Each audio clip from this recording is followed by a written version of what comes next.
So let's get started with the TC Nickel-based Superalloy Database, the TC Nickel version 13. So regarding the thermodynamic descriptions, we have added new 5 sublattices, effective bound energy formalism thermodynamic models to describe both important and complex topologically closed packed phases, sigma and mu. And we have also several new and updated binary and ternary systems. Regarding thermophysical and thermomechanical descriptions, we have added new elastic properties to FCC, BCC, and HCP phases, and also we have updated viscosity, surface tension, thermal conductivity, and electroresistivity. So talking now specifically about the description of the topologically closed packet phase, we have enhanced the description of sigma and mu based on crystallographically consistent models using DFT calculations. So in this figure, we have the sigma phase crystal structure showing its 5 different crystallographic positions. A thermodynamic model should ideally have one sublattice for each different crystallographic positions. So we decided to implement the 5 sublattice thermodynamic model to describe sigma and mu phases, and with the sigma phase with 17 elements in each sublattice. It leads to a huge number of formation energies necessary to fully describe this phase.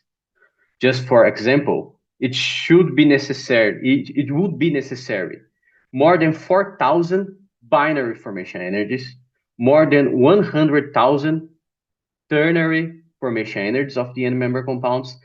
And if we also consider the formation energies of the quaternary and quinary members, this number would be more than 1 million DFT calculated formation energies. So that's a huge number, but the solution for this problem is the implementation of the novel effective bond energy formalism. Because in the EBEF, the Gibbs energies of the end-member compounds are decomposed into effective bond energy pairs. And these EBE, effective bond energy pairs, can be obtained from the DFT calculated formation energies of the binary end members. In other words, we just need the DFT calculated formation energies of the binary end members, which significantly reduce the number of DFT calculations needed to fully describe this phase. So it's also important to mention that it's possible to get a good fit between the DFT calculated formation energies and the EBEF formation energies derived from the EB pairs. As we can see in these two parity plots on the right-hand side of this slide for the molybdenum and rhodium nickel system. And with that, after the EBEF implementation, a total of 34 binaries and 159 ternaries in which sigma and or the mu phase are stable have been reviewed or updated. So now, finally, moving forward to the results.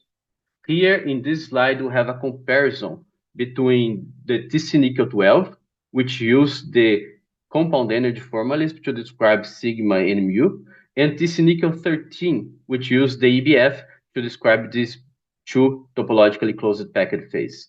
Here we have two examples, the cobalt tantalum binary phase diagram and the isothermal section of the cobalt chromium tungsten system at 1100 degrees C. For both cases, it's possible to see that TCNICL13 better describes the phase equilibria involving sigma and mu. Now, extrapolating it to the multi-component compositional space, here we have an example for the mu phase susceptibility in commercial Hastelloy alloys in the temperature range of 540 and 670 degrees C after an exposure time of 16,000 hours. So in this table, it's clear that TCNICL13 gives much better predictions on mu phase stability than TCNICL12 when compared to the experimental results, which shows the ability of the EBEF to properly describe topologically closed packed phase in the multi-component compositional space. Now, moving forward to the elastic properties that have been added to TCNICL13, the unary parameters for 25 elements have been assessed for FCC, BCC, and HCP phases.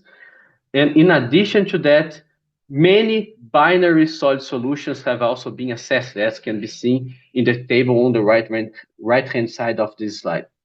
The figure in the left is the variation of the elastic constants in FCC nickel with the temperature, showing three curves for the three elastic constants of a cubic symmetry, showing again good agreement with the experimental results.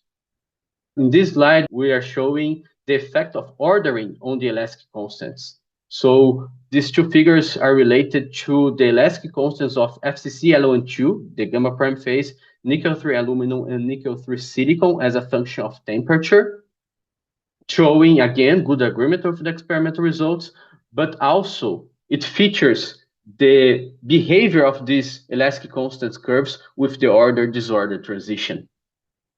And here we have a validation of our elastic constants or elastic properties with multi-component nickel-based, commercial nickel-based superalloys. So in this slide, we have the calculated Young modulus of CMS-X4 as a function of temperature compared with the experimental results. So it's possible again to see that a good agreement was obtained when we used freezing temperature at 500 degrees C with a gamma prime microstructure. And finally, in TCNICL13, we have also updated the thermophysical properties. And in this slide, we have the effect of the surfactants on surface tension in industrial alloys.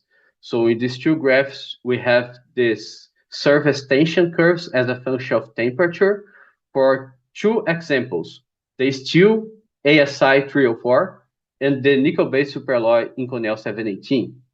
In both cases, we can see the surface tension curve behavior with impurities of oxygen, nitrogen, sulfur, and phosphorus for the case of ASI 304, and with the impurity of sulfur for Inconel 718, showing again good agreement with experimental and in the case for Inconel 718 also numerical simulations.